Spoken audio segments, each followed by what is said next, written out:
আসসালামু আলাইকুম। আমাদের সিলেটের একমাত্র বন্যার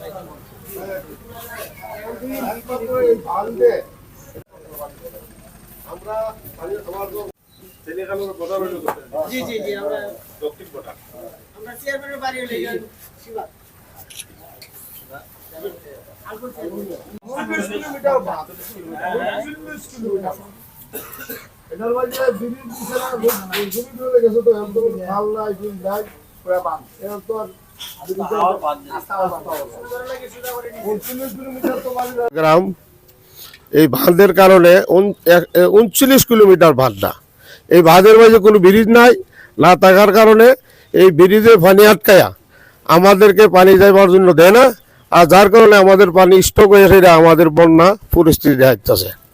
এইটা হইলে একটা নিকলির থেকে একটা বাঁধ হয়েছে, এই মিঠাবন, করিমগঞ্জ থেকে একটা বাঁধ হয়েছে মিঠাবন, এরপরে একটা বাঁধ হইল সাতলবার থেকে নাসিরনগর হইয়া একবারে সরাই। এই বাঁধগুলোর কারণে আমাদের পানি যায় না, আমাদের এখানে হাত বান দিয়া পানি আটকে রাখছে। এইগুলা যদি ব্রিজ সংস্কার করাও, বেশি বেশি ব্রিজ দেওয়া, তাহলে আমাদের পানি সংস্কার করা হবে। এই রইল আমার বক্তব্য। হ্যাঁ, বিপদসীমা পানি। এই কারণে বিভিন্ন কোয়ারিগুলো আছে,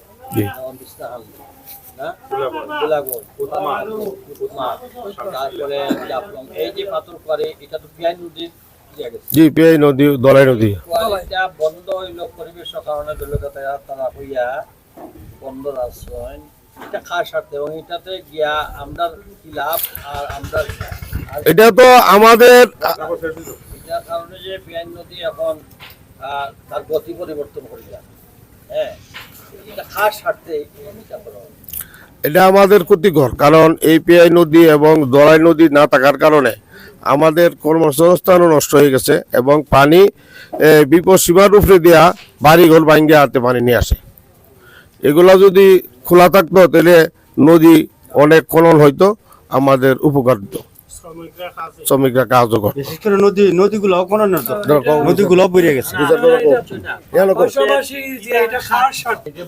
জি জি, এতে আমরা লাভ কিটা, না তুলিয়ে আমরা লাভ নেই, না তুললে আমরা না তুলিয়া লাভ নাই, তুললে লাভ হইল না, তুললে কোনো নইল না, কারণ তুললে কর্মসংস্থান বাড়লো না, দেশের উন্নয়ন হইল না, তাতে তো দেশের জনগণের উন্নয়ন হচ্ছে না। যে সাথে ভারতের লাভ, পার্শ্ববর্তী ভারতের লাভ, ভারতের স্বার্থ, কিন্তু আমাদের স্বার্থ না। আমরা যে দরিদ্র সীমার নিচে আছি, দরিদ্র সীমার নিচে আছি।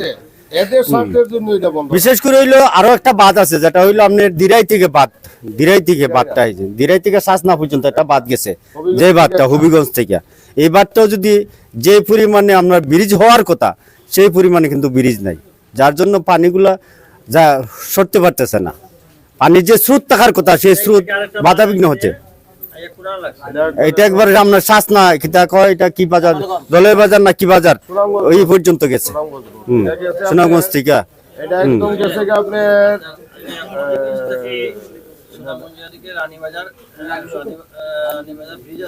জি জি,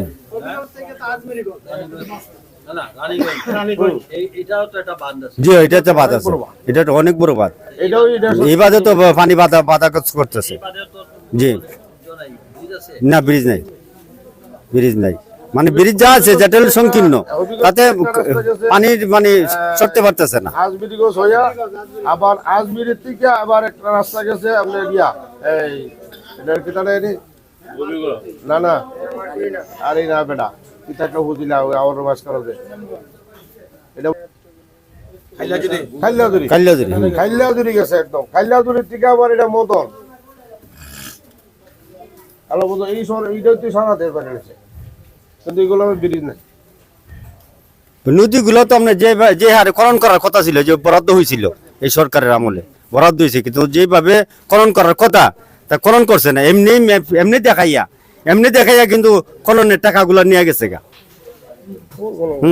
দেখাইছে কিন্তু খনন করছে, আসলে খনন করছে না। খননের নামে লুটপাট। হ্যাঁ, খননের নামে লুটপাট। হইল যে ভারতীয় পানির পানি বলে যে বালু পাতো নদীর উৎসমুখ যে মাত্রা দিয়া উঁচা হয়েছে, উঁচু হয়েছে। তাহলে পানি নিষ্কাশন না অন্য হ্যাঁ পানি পানি ডাইভার্ট হইয়া বালি মানুষের গ্রামের ভিতরের দিকে ঢুকছে, মানুষের বাড়িঘর হ্যাঁ ক্ষতিগ্রস্ত হয়। ক্ষতিগ্রস্ত হয়েছে। এর লাগি যদি এই পাথর বালু পাথর যদি সরাইয়া আনা হইতো, তাহলে এটা করতো না। উৎসমুখটা খনন হইতো, তাহলে এই নদী হইয়া পানিটা চলে যেত।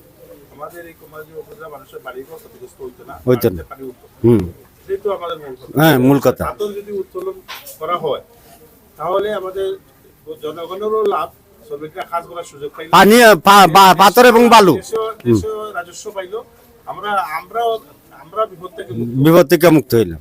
লেগে নদীটা খনন হয়। পাথর উত্তোলন করলে মূলত বিষয়টা হলো নদী খনন হয়। পাথর এবং বালু দুইটা, এটা একমাত্র এলসি যারা করছে, এরা একটা ইয়ে আছে। পাথর খনন এবং বালু উত্তোলন হইলে নদী ডলার দিয়া করা হয়। এটা এলসি হইলে ভারতের লাভ। ভারতের লাভ। ভারত থেকে পাথর আমদানি হয় ডলারের মাধ্যমে। হ্যাঁ। তারা ডলার পাইলো, আর তারা পাথরটা সোনা পাথর নিম্নমানের পাথরটা বাংলাদেশে টাকা দিয়ে আনলো। আসে আমরা কাজে লাগাইলাম।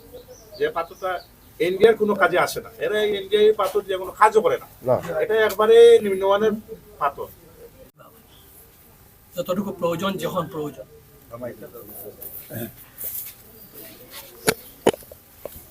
বিসমিল্লাহির রহমানির রহিম।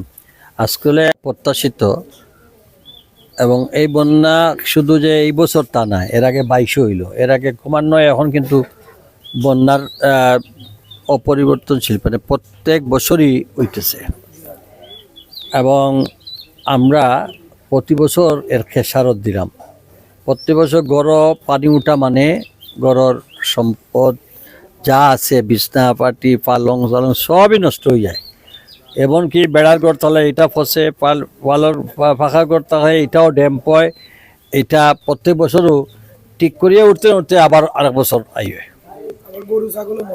সব মানে সব ক্ষেত্রে এটা গত 2-3 দিনের এই প্লাবন দেখিয়া আমাদের বিএনপির চেয়ারপারসন জনাব তারেক রহমান সাহেব বলছেন যে আপনারা আসলে তো কোম্পানিগঞ্জে সবচেয়ে বেশি এফেক্টেড, আমি যা দেখতেছি লন্ডনে থেকে।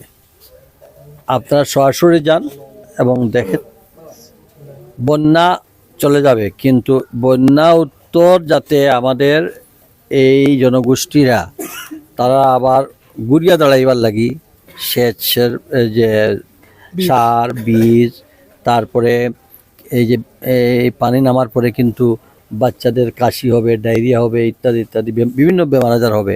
এই ধরনের প্রোটেকশন, স্যালাইন দেওয়া। আসল যে সুস্থ থাকলে আপনি কাজ করতে পারবেন, অসুস্থ হলেও তো আপনার কাজ করতে পারতেন না। তো কাজেই বন্যা উত্তর আমরা কী পদক্ষেপ আমরা এখানের কোম্পানিগঞ্জ থানার সভাপতি আছেন, সেক্রেটারি আছেন, অন্যান্য নেতৃবৃন্দ আছেন। আমরা তো এখন সরকারও নাই, তো আমরা ব্যক্তিগতভাবে আমরা দেখমু চেষ্টা করি যে কোন জায়গাখানে একটু সাহায্য করলে পরে বাকিটুকু মানে সবে মিলিয়া। এই সরকার গত 15 বছরে আপনারা হোক কোম্পানিগঞ্জের দৃশ্যমান কি উন্নয়ন হয়েছে?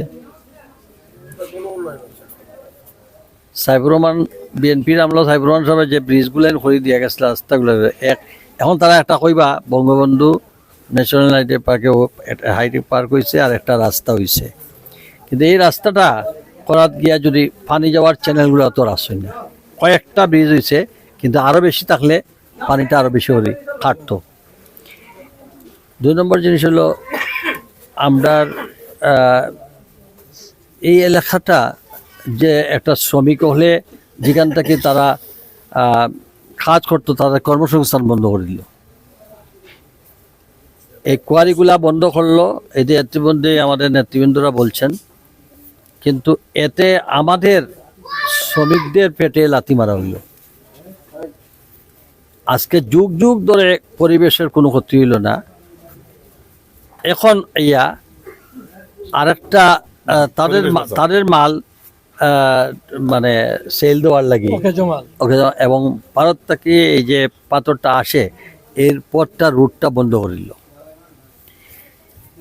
কাজে রাজনৈতিক দলের নেতৃবৃন্দের হাতে যদি দেশের শাসনভার থাকতো, রাজনৈতিক নেতাদের হাতে, আওয়ামী লীগ যদি সত্যিকার অর্থে আওয়ামী লীগের হাতে যদি, আওয়ামী লীগের রাজনীতিবিদদের হাতে যদি রাজনীতিটা থাকতো, তাহলে আমরা এত ক্ষতিগ্রস্ত হইল না। চলে গেছে তো পুলিশ, সিভিল অ্যাডমিনিস্ট্রেশন, আমলা, ব্যবসায়ী, এদের হাতে।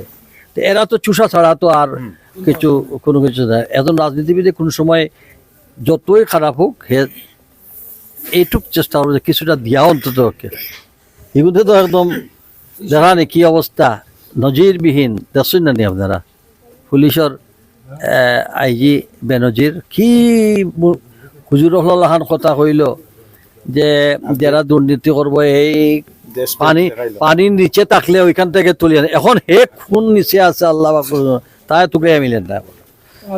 তো কাজে এখন একের পর একবার হইতেছে। আমার এই দেখলাম, আমরা কিন্তু এই বন্যা আসলো আর আমরা দেখলাম এইগুলা কত হইল। আমাদের এইটাকে যদি সত্যিকার অর্থে এইটা থেকে বাঁচতে হয়, সত্যিকার অর্থে আমাদের লোকের কর্মসংস্থানের ব্যবস্থা করতে হয়, সত্যিকার অর্থে এই কোম্পানিগঞ্জ আরে যদি মানে বসবাসযোগ্য পরিবেশ তৈরি করতে হয়, তাহলে একটা স্কিমের আওতায় এই প্রজেক্টটা করতে হবে এবং যেটা ফিজিবিলিটি স্টাডি করে মানুষের জীবনমানের ব্যবস্থা রেখে কীভাবে করতে হয় সেটা করতে হবে। এখানে এই পাথরকুয়ারি বন্ধ করিয়ে উন্নয়ন হইতো নাই, বরং এইটাকে কিভাবে আমাদের সরকার, আমাদের দেশ, আমাদের অর্থনৈতিকভাবে আমরা কিভাবে কর্মসংস্থান ব্যবস্থা করা যায় সেই ব্যবস্থাটুকু আমাদের করা উচিত। তো আমি এখন এইগুলা মুখে মাতিয়ে মিঠায় মাতলে হয়েছে গরম ভাতে বিলাই বেজার হয়ে যায়। হ্যাঁ, এইসব কথাবার্তা দিয়া লাভ হইতো নাই। এখন হইল যদি সিলেটের এই আমাদের এই থানাগুলাকে, এই কোম্পানিগঞ্জ কোক্কা, খানাইঘাট কোক্কা, জকিগঞ্জ কোক্কা, হ্যাঁ যতটা জনতাপুর কোক্কা